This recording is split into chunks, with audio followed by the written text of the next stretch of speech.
மாங்கல்யம்ங்கிறது நம்ம கலாச்சாரத்தில் ரொம்ப முக்கியம். இந்த காலத்தில் ரொம்ப நவீனமாயிட்டாங்க. மாங்கல்யத்தை கழட்டி ஆணியில் மாட்டிடுறாங்க. புருஷன் ஆணிலேயே தொங்கட்டும்னு. அதெல்லாம் கூட உண்டு. இருந்தாலும் தீர்க்க சுமங்கலியாக இருக்கிறதுங்கிறது, அதாவது கடைசி வரைக்கும் மாங்கல்யத்தோட கணவரோட இருக்கிறதுங்கிறது, நம்ம போனதுக்கப்புறம் கணவர் போகிறது.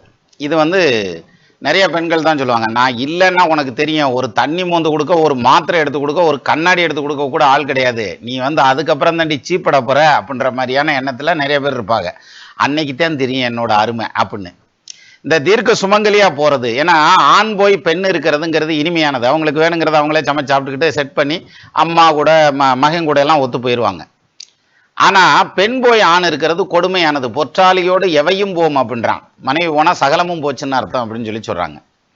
அப்போ இந்த தீர்க்க சுமங்கலி யோகம் யாருக்கு கிடைக்கும் அப்படின்னா, 8ஆம் இடத்ததிபதி, பெண்ணுடைய ஜாதகத்துல 8ஆம் இடத்ததிபதி வக்ரம், நீசம், அஸ்தங்கம் இந்த மாதிரியான தோஷத்துல இருக்கார், அல்லது வலுவிழந்து இருக்கார் அப்படின்னு வச்சுக்கோங்க.